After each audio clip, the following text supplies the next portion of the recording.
Good evening. Welcome back to another episode of TSP. How's everyone doing tonight? Yuts! Freaking Marines, man. So before we get started, I want to thank our Patreon members and everybody that supports us, our followers. We really appreciate it. If it wasn't for you guys, we couldn't do what we do.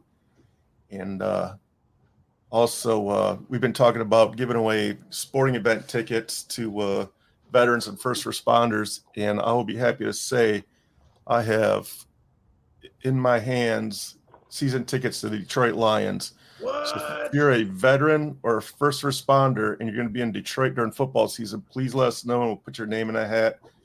I haven't really decided how we're going to pick and choose these. I don't know if it's going to be random or somebody does something, outstanding. Yeah, we haven't really figured that out yet. But I would like to reach out to the Dearborn Police Department because one officer just took down a bad guy right in their lobby. He was there to kill police officers. Well, the police officer took him down first. So I'd love to get him to a game. Wow. Also, that guy, he definitely needs to go to a game. Yeah, for sure. I just have to reach out to the department and see if we can. I don't know his name or number. I'm not just going to call up there and ask. It'd be kind of weird. You're very good at stalking, Richard. So you can definitely find him. I know you can. You know everybody in Dearborn. Yeah, I know a lot of people in Dearborn. Not everybody. Dude. I know people down here. Dude, if I go up to Michigan, I will be like lost in the sauce. Like you'll be like hugging and kissing everybody. I'll hook you up. And I'll be like, why am I One day I'll get you up there. But also October 30th, the Detroit Lions. Greg, hush. It's thundering out, and he hates thunder, so he's freaking out right now. Hear him. So, Briggs, get downstairs. Get out of here. There you go. So, October 30th, the Detroit Lions play the Raiders on Monday Night Football, and I have 6 tickets to that game, so I have a couple extra tickets for that one. Dude, I got 2 veterans up there. Joe Baker, one of my fellow machine gunners, and Wayne Woods. They both live in Michigan. They would love to go to that game. And they're both members of our VFW. Right on. One was we'll figure it out. Actually, both of them were Marine Special Operations Command in 2007, 2008. I'm a little sick of your Marines, man. I'm trying to hook up some squids. You love that. You love us. All right? We are the department. We're Department of the Navy. The men's department. Hey, before we get on to Mike's story, is there anything that you need to pass on? Got a VFW meeting, VFW meeting on Thursday, catered by Mission Barbecue. Which, if you guys haven't actually fleet, tomorrow is Navy Day, so go get your free sandwich at Mission Barbecue. That probably won't happen. Go down to Opry Mills, man. It's too far away. Too busy. Well, okay. Navy is tomorrow, and then it's Coast Guard, and then Friday is Space Force and Air Force, I think. And then Saturday they're having a Heroes Luncheon at Mission Barbecue in Opry Mills and up here in Murfreesboro. What else? Oh, 27th. The Ruck. On May 27th at 9 o'clock at Barfield Crescent Park. Civilians, veterans, please come on out. We're having a Memorial Day ruck. Wear your silkies, wear your Ranger panties, boots, flags, water source, bring it all. And it's going to be fun. It's 5 miles. 5. Really easy. 2 miles an hour, very slow.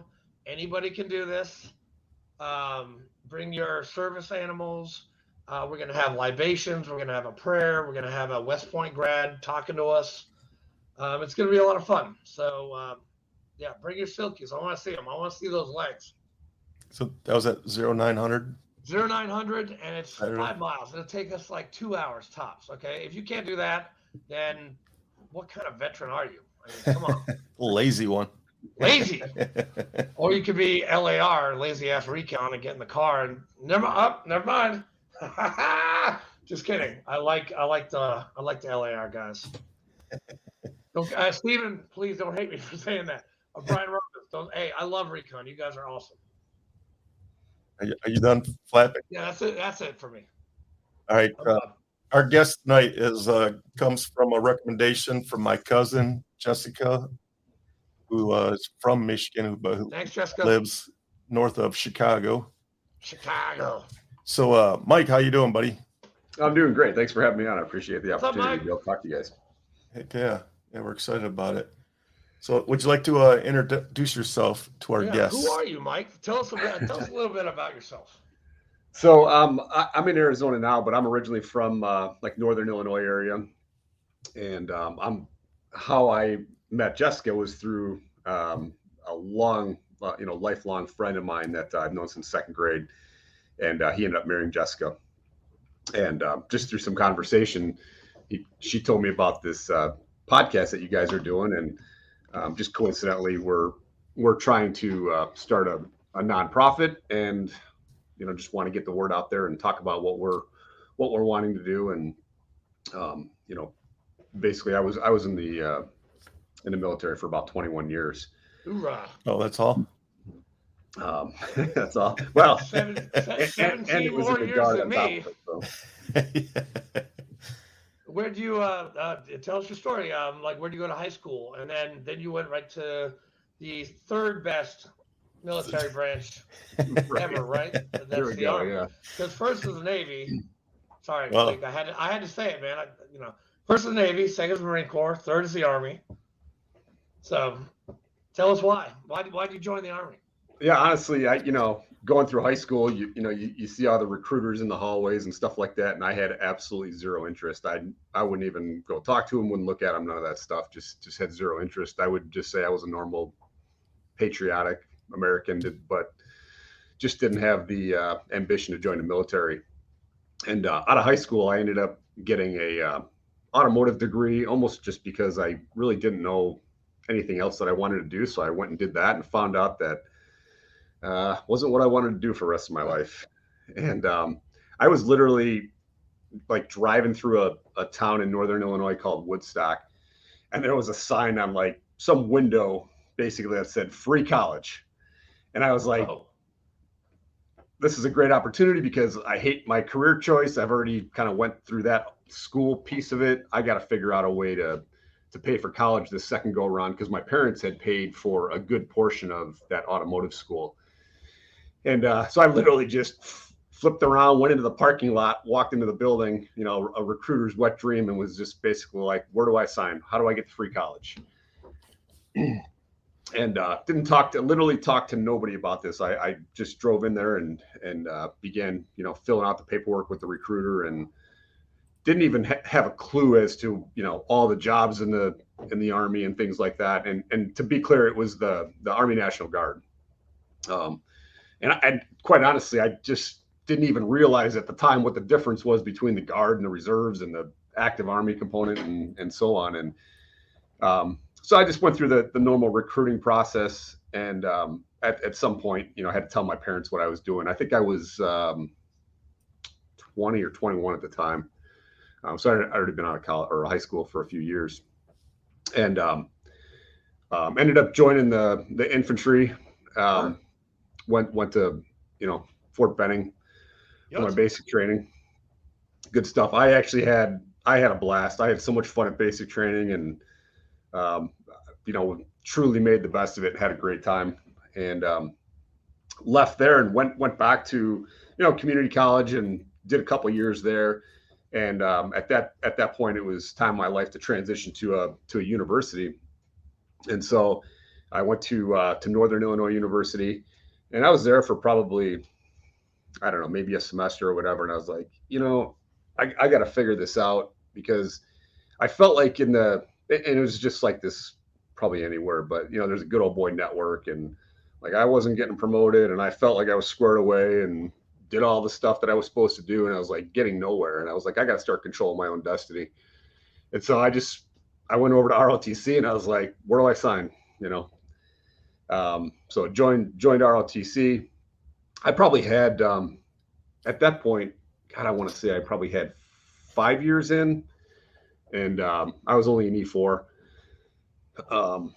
trying to go to PLDC to become an E5 sergeant, and just couldn't do it. So I decided to go the ROTC route, and immediately just it just changed the trajectory of, my leadership and just molding me in general as a, young man, I guess. And love the ROTC component. It was just great. I just, they're sending me to airborne school, air assault school. At the time, they stopped doing Ranger school and started this advanced camp thing, which kind of sucked. But because I much would rather have gone to Ranger school. But went through the advanced camp, graduated college, got my engineering degree, and took off to back to Fort Benning to be an infantry officer. And then, that was probably 99, 2000 time frame.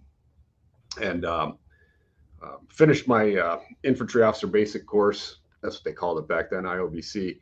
And went back to my hometown in Illinois and was trying to find a engineering job. And I really didn't want to stay in Illinois. So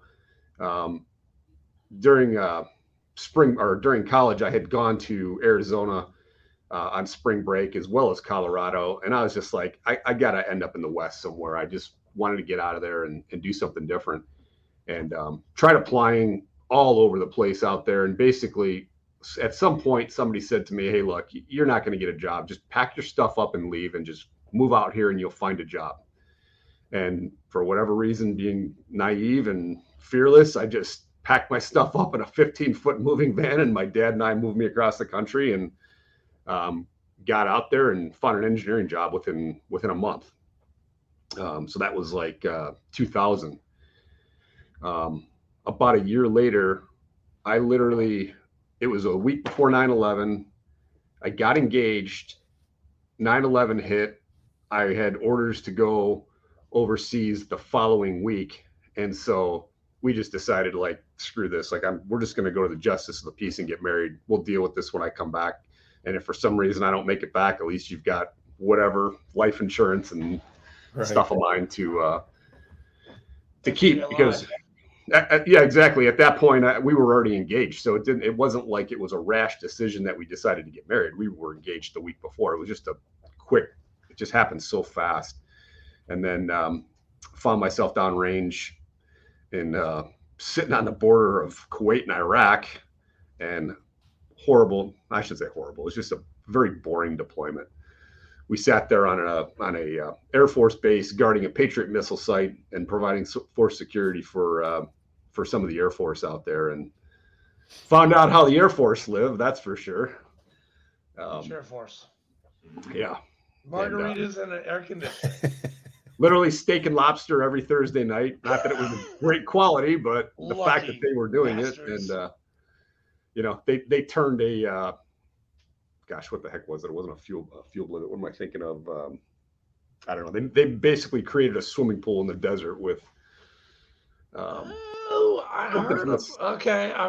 heard some base had a swimming pool that people would go in, and I didn't know where it was, and that sounds like the one I heard about. Yeah, I stayed out of it. It didn't look too refreshing, and plus a bunch of dudes swimming in there, and so that was my first taste of being overseas, and we literally did nothing. We just it just, like I said, it kind of sucked, and it gained a little bit of leadership experience being deployed like that, and we thought we were going to go into Iraq because that was the time when they were building everything up at the time to invade Iraq, and we thought, well, they're just going to keep us here. Why wouldn't they? We're already here. We were pretty excited. You take a company of infantry guys and they're just full of piss and vinegar, and they just want to go down range and kill people, right? It's just, that's the mentality of infantry guys. So yes, it is. Yes, it is. But let the dogs loose, baby. Yeah. And so they ended up, after 7 months, they're like, we're sending you guys back. Kind of just a quick story with that. So we were at Al Jaber Air Base, and we had people at Ali Salim, and then we had people at Doha. And so I was out at Al Jaber by myself, and my commander was like, "Yeah, you need to coordinate with the Air Force. Get a bus and get the guys back here so we can fly back home." And I don't remember exactly what happened. Something fell apart with the transportation back to Doha, and I literally went into I don't remember what the Air Force call it, but where you Talk? basically, no, it wasn't a talk. It was where you go to basically get your transportation requests. Okay. I literally walked in there with my Army driver's license, and I was like, I got a driver's license to take that bus. And I took the bus and I drove it to Doha and left it down there. Nice. I sort of got, I didn't really tell too many people that story, but just kind of came to me as we were talking. And that's how I got my guys back there. And then we went back home, and I'm a custom home builder. I actually quit my job as an engineer and started building houses, and that's what I've been doing for 20 years. And so I was building from, I got back in 2002. And let's see, what the heck was it? It was 2006. Let's see, that at that point I would have been in the Guard for 13 years. And I decided, you know what? My business is just skyrocketing. It's on a trajectory. I can't keep hold of it, and it's growing faster than I can handle. I was just, it was a time when the economy was just out of control, cranking, and we were building houses like crazy, and I was making a lot of money. And I decided, you know what, I'm going to get out of the Guard. I'm done. I've done my time. And some 04 came up to me and said, hey, you really should reconsider this. You've got over 10 in, you're past the halfway mark. Why don't you just take a year off, and we'll throw you in the IRR, and just revisit it in a year, and just make sure you're making a good decision. And, I was like, okay, it's probably a smart thing to do. 13 years in, I'll look at it next year. With everything going on with the business, I just felt like that was the best decision. I would say that was probably like August time frame of that year. I shit you not, within 60 days, I get a phone call from some lieutenant colonel. It's basically like, yeah, you're mobbing to Afghanistan in 60 days or whatever it was. I was just like, and it literally was a voicemail. Like, you need to show up to out process, or in process, I should say, and begin that whole fun time. And I was like, you got to be shitting me. Like, here I'm being told that here's a good suggestion, so I take advantage of it. And 60 days later, I'm getting this voicemail, and so at the time I had probably, I don't even know, something like $10 million worth of custom homes under construction. And I was the guy. Like, at that point, I hadn't scaled my business anywhere. I had a few people working underneath me. And so it wasn't like I could just drop the business and walk away.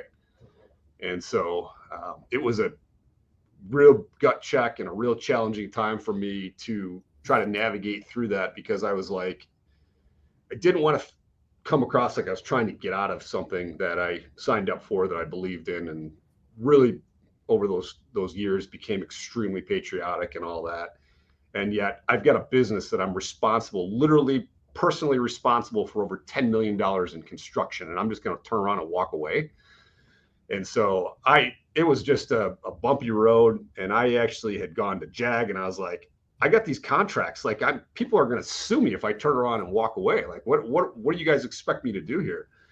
And this is a challenge of being in the Guard and, running your own business and things like that. And they basically were like, go pound sand. that's a personal issue. We can't do anything for you. We're not going to fix your contracts or try to do whatever. And I went to the battalion commander of the unit that wanted me to deploy with them. And I was like, look, I said, I'm not trying to get out of this. I said, just get me on the next rotation. I said, I got to finish all these homes. I've got multi-millions of dollars worth of construction I've got to follow through with. And I sat there across the table from him, and he was just like, you're going. He's like, I don't, you're going. And it's just, still to this day, looking back at that, it was just handled so poorly in so many different ways. And if I was in his position, I would have handled it much differently. But lo and behold, within 60 days, I was gone. I was on my way to Afghanistan. And what's so to take a step back too, I'm sitting in this battalion commander, this 05's office, and he's like, we need qualified infantry officers downrange to, go do this particular mission, and this, that, and the other, just giving me the speech of what I should be doing. And so then we end up going through mobilization. We went to Fort Bragg, North Carolina for, I think it was like 90 days or something like that to go through our pre-mob stuff. And the first thing that these guys do is they stick me in this made up bullshit liaison position. Oh, you're going to be the liaison between the active component and the guard component or whatever. And I was like, what? I'm like, you guys are sitting there telling me on one hand, you need qualified infantry officers, and then you're going to give me that job? I was like, this is really messed up. And so, at that point, I'm deployed. Whether I'm still stateside, I'm on active Army orders. I'm just like, all right, they're just going to take it on the chin and just drive on. And so, fortunately for me, they ended up finding out that I had an engineering degree and that I own a construction company. And they were like, right away, they turned around and were like, we're going to make you the HHC XO. You're going to mold the whole battalion downrange. You're going to take care of all the shipping containers, the connexes, and you're going to block and brace and do all this stuff because you know construction. That's a logo. Yeah. So I was like, oh my God. Yeah. And so I was like, at least that's a little bit better position. It's a little more aligned. And I'm not like just not feeling like I'm on some island by myself, whatever, at least they shifted me over right away to that. And so we end up getting the battalion downrange. I end up sticking with HHC, and we get over to a FOB called FOB Meadowland. It's basically kind of northeast Afghanistan, not too far from Pakistan. And so they right away, they were like, oh, you're going to be the base engineer. You're going to be the contracting officer. You're going to be dealing with all these TCNs, making contracts. Your job is to basically give them all the construction work through contracts. So they made me a contracting officer. I had to go through that whole Army training and things like that, which I knew nothing about. And I probably did that for, probably 3 months. And at the time, so on that particular FOB, HHC, as part of their task organization, they had a scout platoon and a mortar platoon and another maneuver element.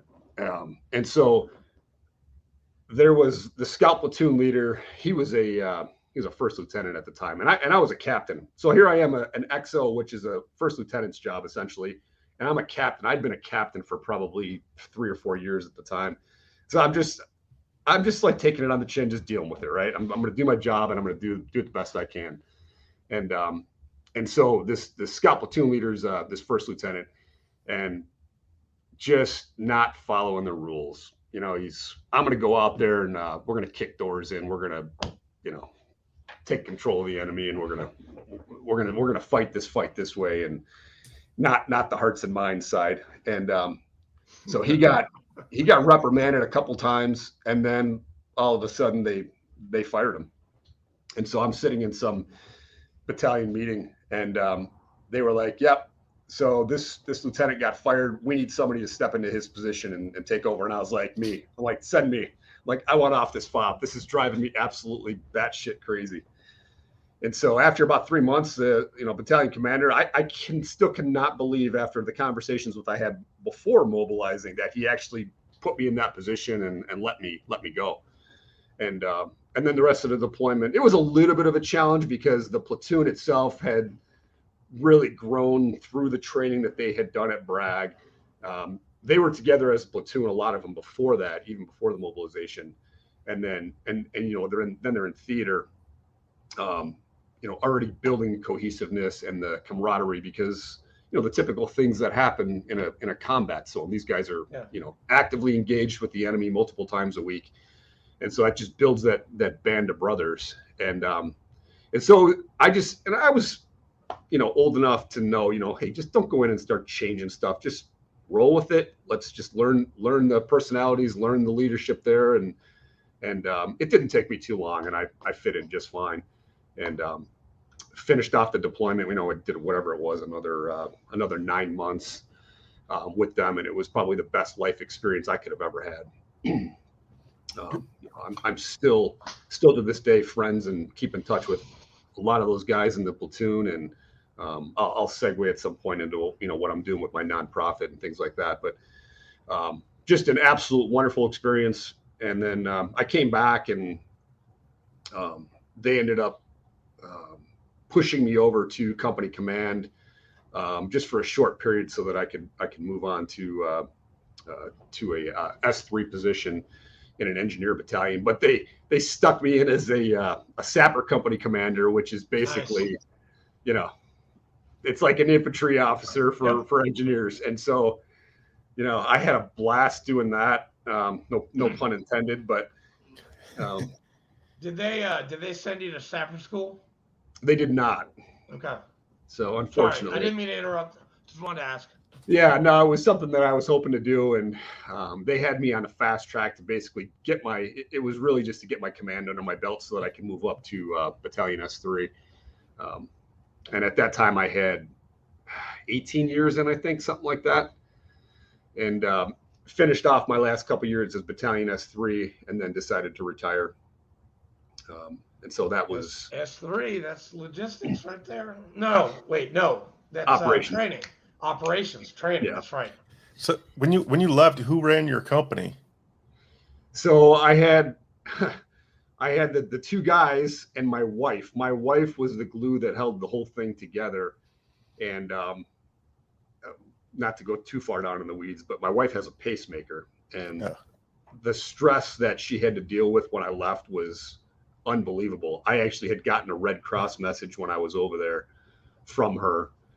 And I was like, F this, I'm going back to deal with this. I got to straighten the mess out that I left behind, that they couldn't pick up the pieces. And then I had to deal with my wife to get her, get her health back to where it should be. And unfortunately, we had a really good naturopath doctor that was like, we're not giving you medicine. You've just got a massive amount of stress. Your husband's back. Let's just work through this piece and everything will work out. And it did. And then I ended up, going back for the rest of the deployment or whatever. But they managed to get all the houses built. The homeowners were, very understanding, because it was a time when the country was extremely patriotic, and they were like, we're in this with you guys. We'll figure out how to get through it. And fortunately, we had DSN lines over there. So we were at FOB Meadowland, but me and the other maneuver platoon, we would switch out 2 weeks at a patrol base up in the mountains. And so when we first went up there was nothing. Like literally whoever tactically picked that spot halfway down the side of a mountain was an idiot. And so we had to build that whole base up, and a lot of my construction experience helped with that. I was like, getting equipment and filling HESCOs with bobcats, and I built this big bucket to attach onto a bobcat. And HESCO bears, man, I miss those. Damn. Yeah, we cooked on those things. We made barbecue grills on them. I know they're amazing. Yeah, I'm sure that stuff was not healthy. The galvanized coating on that getting into our food. Hey, and whatnot, TAC, man, toxic exposure. You can try and get that. Call the right. VA. Yeah, we cooked on that for quite a long time until we got smart enough, and we went back when we did our 2-week shift back to the main base or whatever. We went down to the mechanics and we were like, cut us a 50-gallon drum in half, and let's make us a grill out of it. And so we ended up doing that. But just a bunch of infantry guys living out there. That's where we wanted to be. We didn't want to go back to the main base. We wanted to stay up there the whole time. And it just the other maneuver element. Yeah, you can wear like your sleeves down. You don't have to roll your freaking camis on the bottom. You can just, you don't have to salute anybody. It's just cool. Yeah. I agree with you, sir. I like that part too. And guys just love the fact that we could get away with not shaving out there, right? Like I swear to God, that was like the best thing. Oh, my first sergeant, he was all over us, shave every day. Yeah. Oh God, it was terrible. But we could get away with it up there, because nobody really came and visited us. Mike, what did you finally, when you got out? What were you a lieutenant colonel when you got out? No, I retired as a major. As a major, okay. Yeah, I just honestly, it was a move on my part that it would have been selfish for me to stay in, and I could have rode it out a very long time. I was pretty well connected at that point, and I just felt like it was the wrong thing for me to do personally. It would have been selfish for the soldiers, and on top of it to retire at a lieutenant colonel's pay, I would have had to do like, it was something like another 5 years or something like that. I just didn't have it in me, honestly. So, Wow. yeah, and really, when I was a sapper commander, so that was probably 2 or 3 years before I retired. My battalion commander at the time, he works for a very large construction company here in town, and he got approached by Jared Allen's Homes for Wounded Warriors about building houses for severely wounded vets. And the company that he worked for it's a giant commercial company. Like they did like copper mines and stuff like that. They weren't doing residential construction. So I remember him coming up to me when we were out in the field one time, and he's like, "Hey, are you interested in getting involved with a wounded warrior program, building some houses or whatever?" And I was like, "Absolutely. Tell me more about it." And it turned out to be just a wonderful thing, because as I transitioned out of even though it was the Guard, you're still so attached to it, the people, the camaraderie, and all that stuff. I was like, this is going to be a great way for me to transition out of the military. And so he's like, "Yeah, the commercial company we work for, we can't do this. We're looking, or Jared Allen's looking for a residential construction company to basically take over. And you're obviously a veteran. You own a construction company. It's like teed up for you. Do you want to do it?" And so we ended up building 4 houses here for severely wounded vets. Like the first guy we built the house for, he had 1 arm and that was it. So they really only take severely wounded veterans. And so we built 4 houses, and on one of them, Obama actually came out and did the ribbon cutting ceremony. So whatever your political opinion is, it's still the president of the United States shows up on my job site. Remember, we don't get political here. We need to put a gag on him for that. Oh, okay. I won't go there. It's still the president showing up on your job site. We can talk about whatever we want. Fleek is good. Fleek's, I love those kind of stories. I love those kind of stories, man. Yeah, that's a great story, because it's funny. We just had a vet get a free house last year. Yeah, right down the road from me. Lewis Army, right up the road from where Fleek is. Yeah, there's not a dry eye in the place at the final, key ceremony and things like that. And just an absolutely amazing thing to be a part of. I had no idea that it would it really pulls on your heartstrings, man. I'll tell you, there's, you get all this media that's out there, and, became good friends with Jared Allen. I mean, getting a mortgage-free home. I mean, that is is it truly mortgage-free? Do they have to pay like the taxes on it or anything? Well, after the service member gets the house, then it's his responsibility to maintain it and pay the taxes. So whatever they decide to do. Isn't there like like if I win a motorcycle or a car, I have to pay like a 40% luxury tax or something? Is there something like that on it? No, just the property taxes. That's it. Oh, just the property tax. Yeah. What prevents the veteran to turn around and just sell it like a year later and just pocket the money? Yeah, that was always a little bit of a concern. We didn't experience that with any of the service members that we did the houses for. A couple of them now have since sold the houses and moved into different states, actually. And I remember the conversation, with Jared's organization. It was like, look, we built the house for the service member. It's his. He does what he wants with it at this point. He runs it into the ground. That's on him. If he decides to sell it years later, that's his opportunity too. They start families and they grow and they want different houses, or they want to live in a different part of the state or what have you. It's up to them. So, and then we got through the last house, or second to last house we did, we got turned on to another foundation in California called the Carrington Foundation. And then they asked us to do a house for them as well. So we've done a total of 5. Wow. And it's been great. A great thing to do. That's amazing. Yeah. Great thing Mike, to do. I would be remiss if I didn't ask, because you actually you're living in Arizona, correct, right now? Yes. Mm-hmm. The commander-in-chief of the VFW of National. I knew it was coming. Our first Iraq war veteran that is a commander-in-chief of the VFW is from Arizona. and actually that's where the VFW National Convention is. Just go ahead and ask him. Phoenix this Just summer. go ahead and ask him, Andrew. I know. I'm leading up to it. Are you a member of the VFW? I am not. Why not? You should be. I should. Yeah. You rate it, sir. Tim Maryland, I just recruited one for you. You're welcome, sir. Send me the info. I will. I'll send you the info. No problem, sir. You got. I'm national recruiter for Tennessee, so it's part of my job. Sounds when good. When I hear Afghanistan, when I hear those, I'm like, VFW, right there.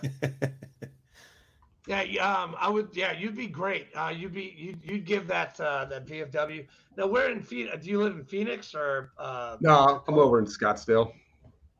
That's about 20 minutes away, right, from Phoenix? Yeah, I mean, 25? Phoenix metropolitan area is spread out so far. It just depends on what area you're talking about, honestly. Yeah, I've been to Scottsdale. I did a podcast with God, what the hell's his name? David something. But yeah, he has a studio out there, and I went, and the Marine Rapper was there, and me, and like 3 other people, and we did an interview on suicide prevention, and that's the first time I've ever been to Scottsdale, and it was beautiful. Yeah. What time of the year did you come?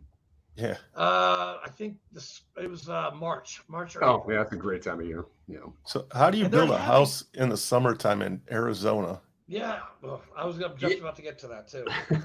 Growing up in the Midwest, and I did work for a general contractor back there building custom homes, and you would think that like in the winter back in the Midwest, things slow down, and then as soon as it starts getting nicer, new construction picks back up again. And you would think in Arizona, with it being 110, 115 in the middle of summer, like it would do the same thing as what it would do in the Midwest. It would slow down. We're busier in the summer than we are any other time of the year. It's just, I don't know why that is. I've been here for 22 years and I still don't get it. But July 22nd to July 27th is the national convention, and it's probably going to be about 112, 115, right? Yeah. I don't know why they picked Phoenix, but you know what? It's okay. Yeah. So how many snakes have you seen out there? Ooh. I saw one this morning. I live in a rural area, so my roads aren't even paved. We've got horses. Yeah, we've got horses on our property, but yeah, we see rattlesnakes all the time. It's not that big of a deal. Typically, they don't want to be around you. Most of the time, horses. Arabians. Wow. Do you ride? I'm kind of a city slicker. I do ride. My wife trains them and stuff like that, and we do board horses, but that's her awesome. Gig. Yeah. Sorry, I'm just flashing back to when I was 8 years old and riding a 19-hand horse named Inferno. Oh, geez. And I was this little kid. I'm riding this 19-hand horse. This thing is like a monster. I give props because I love horses, and that's awesome. That's awesome. And the name Inferno, that thing sounds hot-blooded for sure. It was. Oh, he was. I almost died that day, thanks to my godparents in Kentucky. Awesome. Way to go. Let's see what you want me to talk about kind of how the nonprofit and how that thing is. Yeah. Okay. Let's hear it. Hold on, I gotta go turn on the lights. Fleek, I'll be right back. 2 seconds. 2 seconds, Mike. Is he live in Tennessee? Yeah, he's on the other side of town from me. Oh, that's right. You're not in Michigan. You're in Tennessee. Yeah, I moved to Tennessee 10 years ago. It's starting to get dark here. That's why I had to turn the lights on. Sorry. Yeah, we went to Nashville for the first time last summer. I had never been there, and wow, was I surprised how much it's like Vegas. Sodom and Gomorrah. Sodom and Gomorrah. It's changed a lot just in 10 years. Yeah, we had a good time though. Where'd you stay in Nashville? Gosh, I don't even remember now. The Gaylord, the Omni Rosin, the Hyatt, oh God. I think it was the Omni. The Omni? Oh, nice. Yeah. It's a good hotel. That is a nice one. Yeah, we had a good time. Good time. Good food. Where'd you go? Did you eat at Hattie B's? I hope you did. Oh yeah, of course. I think we ate there 2 or 3 times, as a matter of fact. Nice. You had the hot chicken. Yeah, super good. I loved it. Yeah, my wife's like, we're going back, and I think we went back like 2 or 3 times. Well, hey, when you come, you gotta let us know. We're only about 45 minutes from Nashville. So. Oh, okay. Yeah. So over the since I got out, I actually had basically 6 people that I served with that took their life, and it's never an easy thing to deal with, whether you were super close to them or I've had a few guys from my platoon, or I should say one guy from my platoon, a guy from my battalion that I deployed with, and then others besides that outside of the deployments. And one of them is recently, is about 6 months ago. And it's just one of those things, like, you always ask yourself, could I have done more? Could I do better? Is there something I can contribute moving forward? And it's just something that was bothering me for quite a while. Once you stop serving in whatever capacity it is, there's just kind of a missing component, if you will. And I just didn't really understand how to navigate through that time. And 2 guys were basically within 2 years. And you just start, like I said, you start asking yourself questions. What can I do to help? And I had thought about trying to start a nonprofit before, and I was like, I'm running a business. I'm extremely busy. I did my time. Can somebody else get involved and help with this stuff? And it just seemed like it was just left out there hanging. And I finally decided recently to go ahead and move forward with this. And so we filed with the IRS, and it's called Freedom for Heroes. And it's my understanding that these things take like 6 to 7 months to get approved. So we're very early in the beginning of this thing. I've got a few people on the board of directors that are extremely excited about helping. I've done a lot of just posting on Facebook prior to even filing for the paperwork, just trying to see who would be interested in helping. It's one of those things, going back to Jared Allen's organization, he has one of his right-hand men is Alex Karalexis. He's a MMA fighter, and he lives here. And I've spent a lot of time with Alex. We work together on these homes and things like that. And one thing that Alex always said, he would ask people is like, hey, do you support veterans and support the cause? And everybody's like, oh yeah, I'm 100%. Yeah, I definitely support veterans. And then, his very next question is, well, how are you actually doing that? And I always kept that in the back of my mind. That was always like a really good question to ask somebody, like, how are you actually supporting? Like, you just saying and I'm not saying there's anything wrong with that. Like, just being on board with general support. You see a soldier or service member in the airport, you go shake their hand, you buy them a cup of coffee, or, if you happen to be like in the Dallas airport, that was one of the places where everybody from our part of the country funneled through the Dallas airport. And there was just rows of people down the sides. That's one way of supporting, just saying thank you to somebody. But that always resonated with me when he kind of told me about that, how he approached it and asked people that. And so I just like, how am I going to help moving forward, and what kind of things and what kind of impact am I going to try to make, and how big do I want this thing to be? And so we're in the very early stages. I kind of trying to figure out like where this goes and what I'm capable of doing, and who I can get on board to help. And I kind of look at it like, I feel like there's a couple of buckets that I'm trying to solve problems in. And one of them is like, the healthcare at the VA, helping people navigate through that, how to file a claim, what resources are available to veterans. That's kind of like, I consider that like one bucket. The other bucket is, I'm in some business mastermind groups that are, there's about 1,000 of us in the country. And, the way we handle when we meet up, whether it's on a Zoom or we do, meetings probably 6 times a year in different locations, and they're deep dive conversations. They're nothing surface level at all.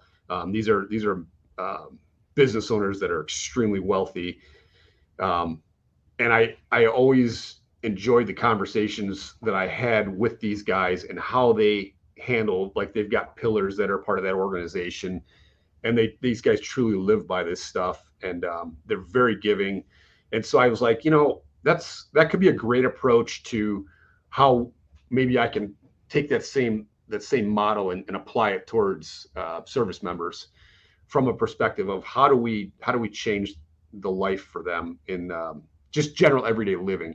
Because I always thought, like, after we built these homes, it's such a monumental crescendo, whatever you want to call it, when we hand the keys over to them.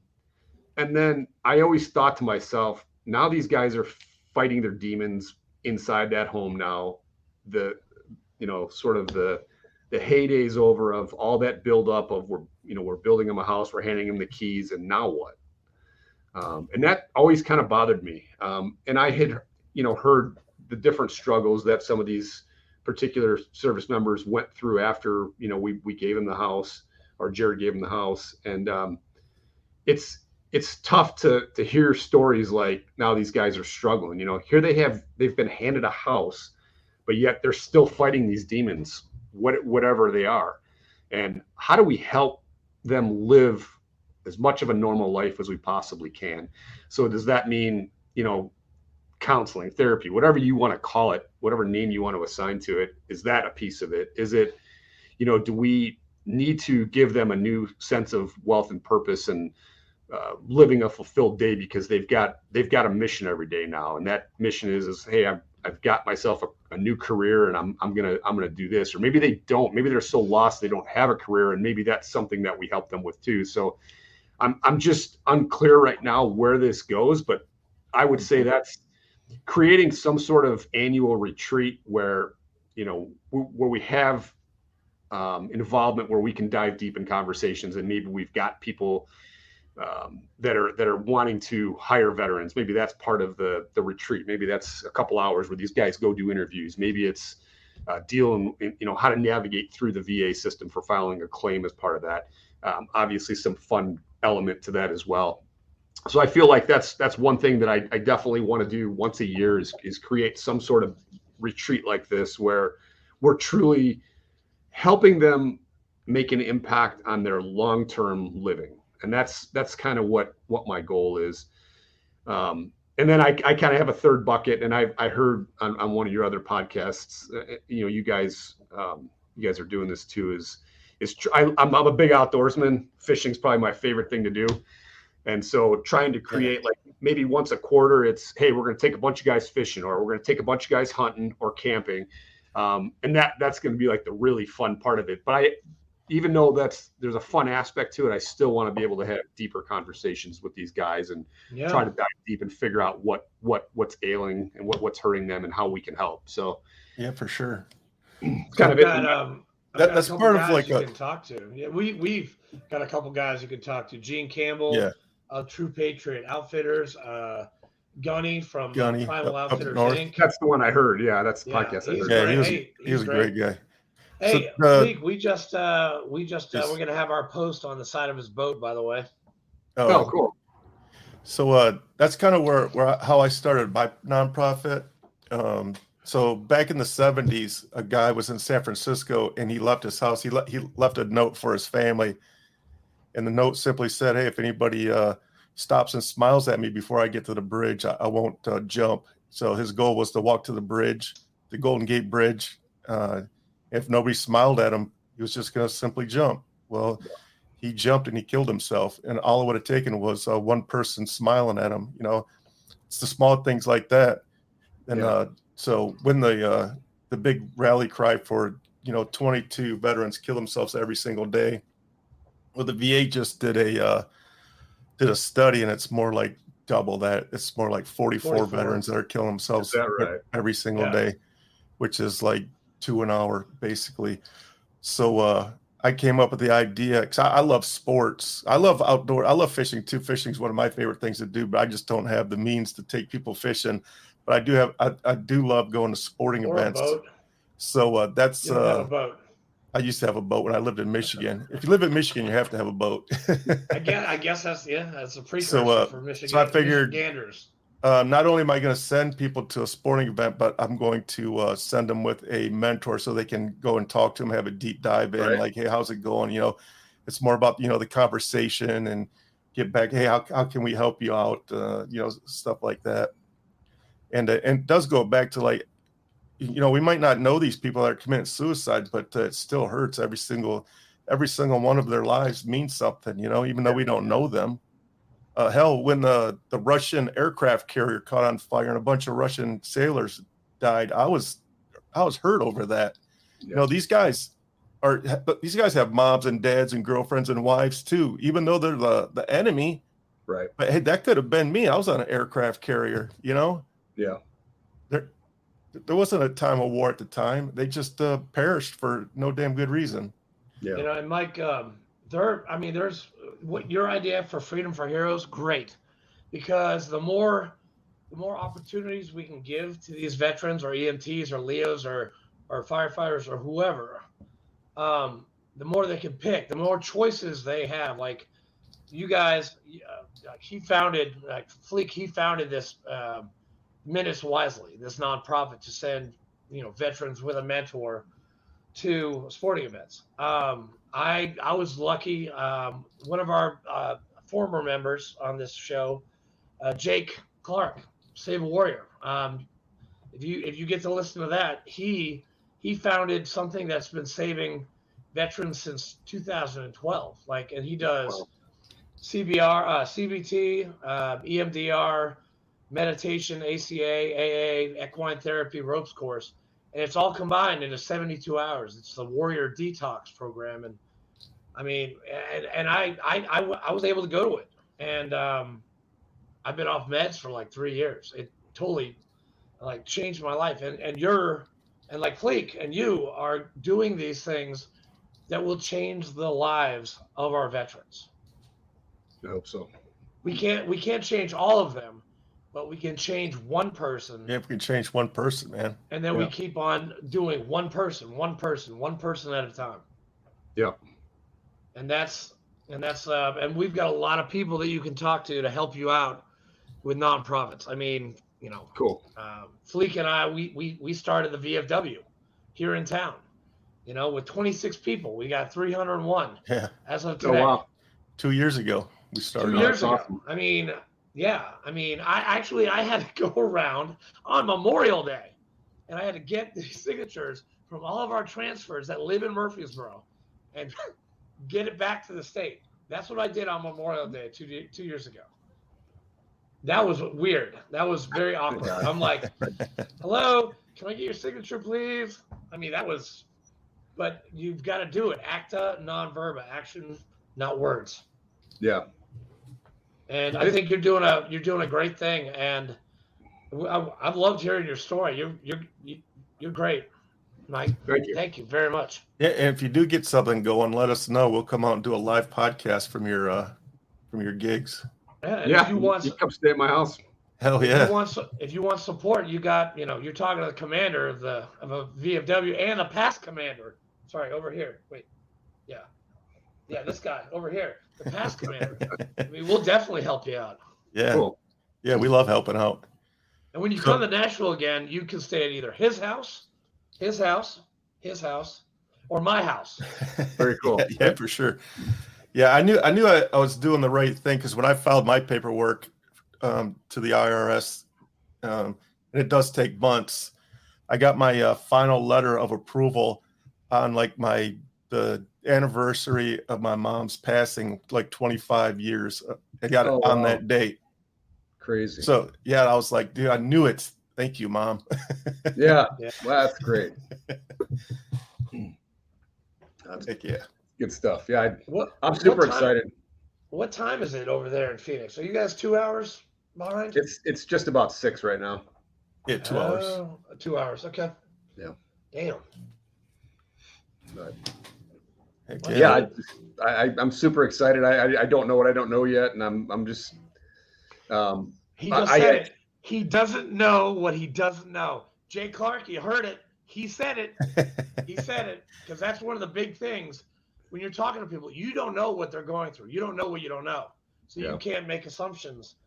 You can't start judging people because you don't know. You don't know what you don't know.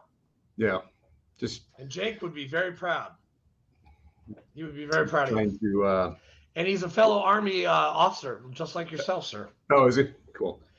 He was FBI, Secret Service, 11 Alpha, just like you were. Wow, sounds like a hell of a guy. He is, and he's actually my guest speaker at the memorial service at the state convention in June. And where does he live? He lives in Ohio, about 5 hours from here, Hillsboro, Ohio. Okay. I'll if you want, I'll set you up with him. I've got all his numbers and stuff. Yeah, the biggest thing for me is like, just if I could get a little bit of direction on like, hey, if I were you, I'd kind of line things up this way or whatever, right? Just trying to figure out what that looks like. A few ideas too. Like one of my I actually have a business coach that works with me on some things, and he was like, he's like, don't jump into this thing so big. Like, why don't you just try to set up like a picnic this summer and see who shows up? Like, try to get 100 people up there or something like that. That was a great idea. That's great. Start small and then work on it. Like Jake, this guy, he was a beggar, a professional beggar. He just begged for money, and they just built a $5 million center for post-traumatic stress excellence. Wow. So that's up in Ohio, and they save like 20, every cohort, they save 20 people. Jeez. Like firefighters, Leos. I'll get you this guy's email. You can write him. He's a great guy. I just saw him last month. I'm going to see him next month. He's definitely going to get in touch with you. Cool. That's awesome. I love that. Yeah. I think there's a lot of, and through some of my other connections, I feel like we can get some bigger, whether it's an athlete or some of the local celebrities. There's a lot of that. Those people live out here.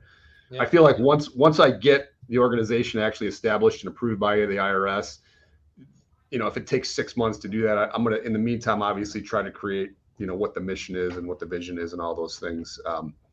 In business, we have this thing called the vivid vision, where it kind of looks out 3 years and what we see. And so I'm going to create that same vivid vision for this organization.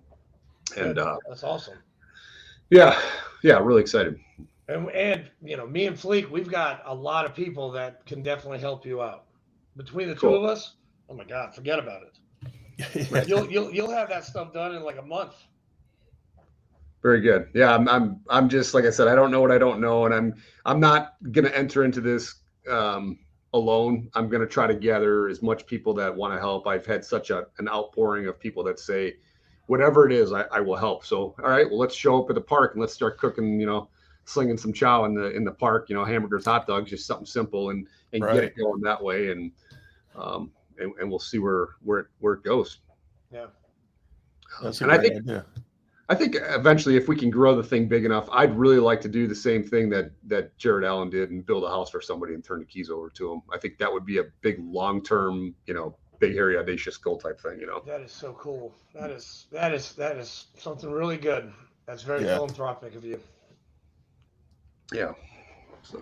Heck yeah, shoot for the stars, man. Right. Shoot for the stars. Yeah, my goal is with these tickets is send a veteran to a Super Bowl. Oh, right on. That's awesome. Yeah. Hey, Fleek, if the Kraken had won, my mom was going to buy tickets, and we were going to take someone out to Seattle Kraken, but they lost to the Stars, unfortunately.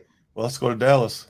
I know. Paulie Freeman, wherever you are, why do you like the Stars? Come on, man. Because he lived in Dallas for a ton of years. He's a poser. No, just kidding, Chief. I'm just kidding. Dude, when they were the North Stars, that's when you should have been behind them. Minnesota. Then they moved to Dallas. Come on. Forget about it. Yeah. Just kidding, Chief. Don't hate me. Don't haze me. Oh yeah, he's gonna give me a lot of shit for that one. And I appreciate what you guys are doing and just all the word that you're getting out just in general. I think, when you sit there and you look at what the VA has done, and yeah, they're making an effort and they're trying to get better. But I feel like it's all this little grassroots stuff that, I mean, there's three of us here having this conversation. How many of these conversations and how many nonprofits have been started in the last 10 years? And what's the true impact from that? It would be good if somebody actually did a study and tried to figure that out, because I feel like collectively the impact that what you guys are doing, what I'm trying to do, whatever, all the people that you're connected with, I feel like that impact extends out so far and casts such a wide net that I think we're changing lives. I don't know what rate it is, but it's got to be a big number. Yeah, I'm into that. Heck yeah. Fleek, you got anything else, man? No, but if you talk to Jared Allen again, have him give us a call so we can talk football. All right. Oh, hey, Mike, actually, before we sign off, do you have any words of wisdom for our viewers all in the 24 different countries and all across this great state of America? Yeah. Make it inspirational, and you might end up in end up in a book. Just like, you mean just life in general, or?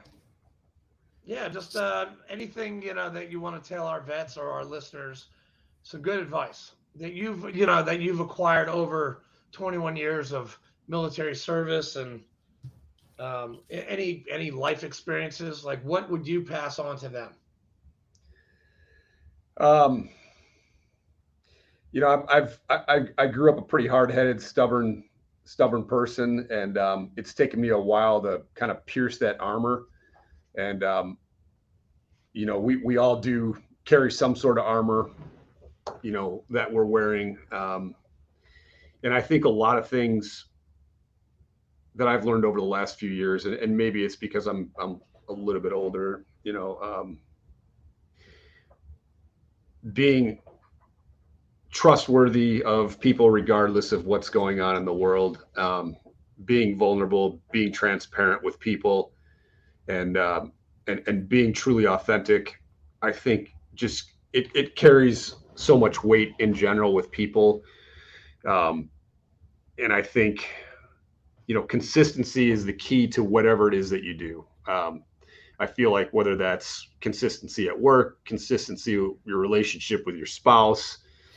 But I also, at the same time, I feel like people have to have self-awareness and have to have self-love and self-care for their own being, right? It's that put the oxygen mask on first in the airplane. Take care of yourself, otherwise you're not going to be as good to anybody else, whether it's your spouse, your kids, if you're an employer, all consistency across the board, and goes in investing too, right? All that stuff, all those little things are compound interest. They're little seeds along the way. And if you looked at, compound interest with investing, compound interest with your relationships, I mean, that curve is a flat curve, and then all of a sudden it does a hockey stick. And, just keep planting those seeds, and have faith and trust in this country still, regardless of what your political affiliation is, and just take care of yourself, take care of your family. Wow, that was good. I like that. I like that a lot. You did good, Mike. Yeah, you never know. So I'm doing a cookbook right now, and I'm taking. I love that idea. Taking little blurbs from the podcast and sticking it in next to a recipe. What's your favorite food, Mike? Did I lose you guys? No, I can hear you. Okay. What's your favorite food? Sushi. Sushi. Okay. Fleek, we could probably do that, right? I don't know how you make sushi, but it's my favorite food to eat. I will tell you, besides that, it's probably barbecue. I love smoking stuff. Okay. Yes. Well, he's now you're talking my language. Yeah, I love smoking food. So smoked meat, not meth. Yeah, exactly. Yeah, I remember that podcast that I listened to with Gunny on there. You guys were talking about that recipe book, and I was like, that is an absolutely awesome idea. I love that. Yeah, so I sent it away to three, PDF'd it, and I sent it away to three friends, and I got one copy back, and she said, "Oh my God, I couldn't stop reading these quotes. It was amazing." And she said, she also said, "I love that you didn't edit it; you just left it in there raw." And I was like, "Yeah, I kind of struggled with that because I didn't know. I don't want to scare people away, but also, I think it's important for the average American citizen to know what our brothers and sisters have gone through, right?" So I put the What about quotes the in other there. two? What about Jeff and the other guy, other woman? I sent it to Jeff Sabins, Tank, Lieutenant Colonel. Tank and Ponte, yeah. And then I sent it to a lady I went to high school with. So the two Marine, the one Air Force and one Marine has not gotten back to you. Not yet. Got I'm it. gonna send him a message, say, "Hey, what's up, you guys? Come on, I want to get this thing Hey, out." listen, man.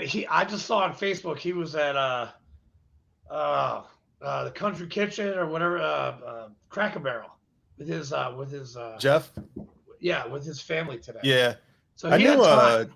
He's got time. Yeah, I don't know about Tank because he just took on a job where he's flying again. Is he? He's flying the U-2, but he's a test pilot for the manufacturer, which is super cool. Wow, that is super cool. Damn. So what's the intent of the cookbook, or what are you trying to do with it? Are you trying to get it out there for proceeds to go to a nonprofit, or? Yeah, so I'm gonna try to do it to kind of feed my nonprofit. And work on your cooking, Squidly. Hey, I don't need to By the work way. on my cooking. My cooking's piled in. Hey, listen, you're talking to a bona fide chef, a chef that actually went to cooking school. Yeah. Not So some of these other chefs that think they're chefs and didn't go to cooking school. I'm definitely not a chef. I'm a backyard cook, and that's So, exactly what it hey, says. That's okay. That's okay. That's fine. At least, but don't call yourself a chef. Yeah. And don't be mean to your service dog either. Oh shit, son! I wasn't even What? going to go there. I What? wasn't even going to go there. Damn. Hey, Mike, Andrew and his brother were chefs back in the day. He lost his brother. Your brother was 32 years old? He was 32. I lost him to stage 4 colon cancer. So I'm already got ideas for the second volume of the cookbook, and it's going to be Cooking with Squidly meets the Farr brothers or something. I gave I found, like, after Matthew passed, I got my brother's name was Matthew, and he gave me I found all of his he was a sous chef, so I found all of his cookbooks. Yeah. Oh, wow. 4 binders. It's full. Full binders. Yeah. And I just let Fleek borrow them, and we're gonna go through the recipes. When I get back from Panama City, Yeah. I'm gonna come and meet with you, and we're gonna go and look through the recipes. Yeah. How cool is that? And it's going to be dedicated to my brother, and I'm really thankful that Fleek wants to do this, and it's going to make my mom cry. It's actually cheering me up a little bit. But Matt was a really good chef. He worked at this restaurant in Seattle called Canlis, and it's right on the mountain, right overlooking Lake Washington. And he had this really, because this works in with Fleek's thing, but Ichiro, the pitcher for the damn Mariners, used to go into that restaurant every single week, and my brother used to serve him. Really? So it was so cool. Like, when Matt would tell me this, I'll be like, no way. He's like, he showed me pictures of him in this. Oh my! It was awesome.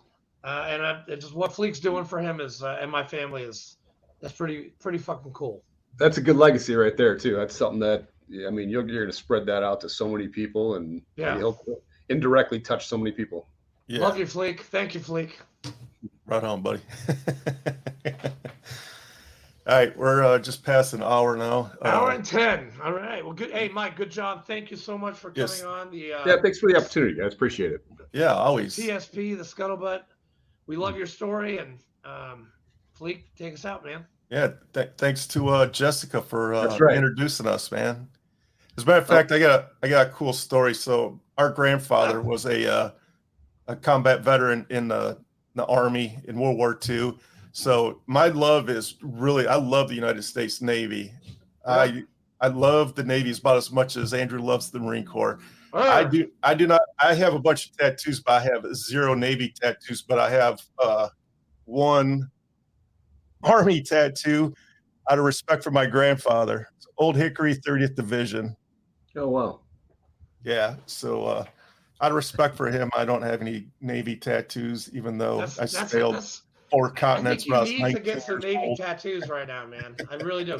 Like a nice, like a ship or something, like right over here. So my great grandfather, my grandfather's father, who lived on the same property as my grandfather, he was a sailor in World War I, and he had a naked lady tattooed on his forearm. And I always wanted to do that, but my wife's like, no. Yeah. It was like a naked lady with a hula, the old school Navy tat. I think that tattoo's awesome. You probably made a smart move not doing that. Yeah, probably. It wouldn't look good. I'm an IT guy, so it wouldn't look good when I walked into the office, Right. So I'll just stick with my 1 little Army tattoo and my We the People. Hey, That's good enough. And your other one, man. Your what's the other? Yeah, there. Zagita one. Yeah, there you go. Yeah. So you come off deployment and it's just like we're at Fort Bragg and everybody's like, I swear to God, the second night everybody was in a tattoo parlor getting Band of Brothers tattoos or whatever, and you get tattoos, a Mustang or a Harley. That's it. After Right. deployment, that's what you get, or a Sea-Doo. or a Sea-Doo. Yeah, dude. Seriously, some guy tried to want me to co-sign his Ski-Doo. I'm like, no, I'm not doing that for you. I love you, but I am not co-signing anything. Hey, when Chief Paulie Freeman was down there in the Dallas area, he was part of a reserve unit down there in Dallas, and he bought a Sea-Doo, and his side gig was he rented it out on the weekends. He said he made bank doing it.